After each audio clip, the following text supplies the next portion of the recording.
السلام علیکم۔ چونکہ وفاق المدارس کے پیپر قریب آ چکے ہیں، 2 سے 3 دن رہتے ہیں۔ جن طلباء کا اس سال وفاق کا پیپر ہیں تو وہ طلباء یہ ویڈیو لازمی دیکھیں اینڈ تک۔ آج کی ویڈیو میں ہم وفاق المدارس کے پیپر کو حل کرنے کا طریقہ سمجھیں گے اور اسے حل کریں گے، کیونکہ جتنا آپ کا پیپر اچھا اور خوبصورت لکھا ہوا ہوگا اتنا ہی وہ ممتحن کو متاثر کرے گا۔ پیپر کو خوبصورت بنانا صرف خوش خطی اور خطاطی کے ساتھ نہیں ہے، اور بھی کئی ایسے اسباب ہیں جن کو اختیار کر کے ہم پیپر کو خوبصورت بنا سکتے ہیں۔ تو آج ہم اسی کے متعلق بات کریں گے۔ اچھا، اس پیپر کے متعلق بات کرنے سے پہلے ہم ممتحن کے متعلق کہ ممتحن مختلف مزاج کے ہوتے ہیں۔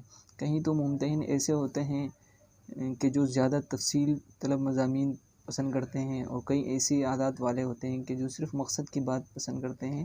زیادہ تفصیل اور بیجا طوالت سے وہ آپ کے نمبر کاٹ سکتے ہیں۔ جیسے بورڈ کے پیپر کے متعلق مشہور ہیں کہ اس میں پیپر دیکھے نہیں جاتے بلکہ تولے جاتے ہیں، یعنی آپ جتنا زیادہ اس میں پیپر بھریں، جتنے زیادہ آپ لکھیں گے اتنے آپ کو نمبر ملیں گے۔ وفاق المدارس میں چیکنگ کا نظام اس طرح نہیں ہے۔ طریقہ کار کچھ یوں ہے کہ 3 سوالات ہوتے ہیں پرچے میں، اور ہر ایک سوال ایک الگ ممتحن چیک کرتا ہے، اور پھر ان 3 پر ایک اور چوتھا نگران ہوتا ہے جو ان 3 ممتحن کے چیک شدہ پرچے دیکھتا ہے اور اسے پھر سے ری چیک کرتا ہے۔ یعنی کہ آپ کا ایک پرچہ 4 الگ الگ ممتحن کے سامنے سے گزرتا ہے۔ تو مقصد بتانے کا یہ ہے کہ ایک ممتحن جب 3-4 ہفتوں تک، کیونکہ چیکنگ کا دورانیہ 3-4 ہفتے تو ہوتا ہے، تو 3-4 ہفتے تک جب ایک ممتحن ایک سوال کو چیک کر رہا ہوگا تو آپ اندازہ لگا سکتے ہیں کہ وہ سوال اسے کتنا ازبر اور پختہ ہو چکا ہوگا۔ تو وہ آپ کے جواب کو صرف ایک نظر سے ہی چیک کر لے گا۔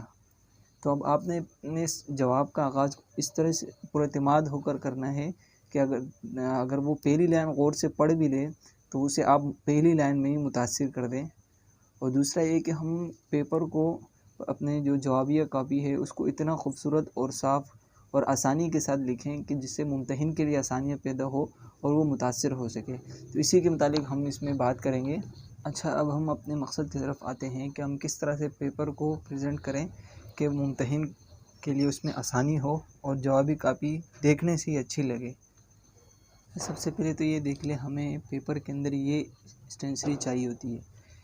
اس میں یہ ایک بلو اور بلیک مارکر ہوتے ہیں، اور اسی طرح بلو اور بلیک انک پین، پھر یہ ایک واٹر ریموور، اور یہ کٹ پین۔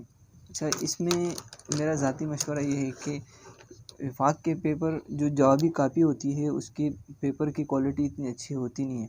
اب اگر مارکر سے لکھیں گے تو ایک سائڈ لکھنے سے وہ دوسری سائڈ پہ چھپ جائے گا، جب آپ دوسری سائڈ پہ لکھیں گے تو وہ اس پیپر پہ نظر نہیں آئے گا پھر۔ تو اس کے لیے زیادہ اچھا انک پین ہے۔ انک پین سے اگر کٹ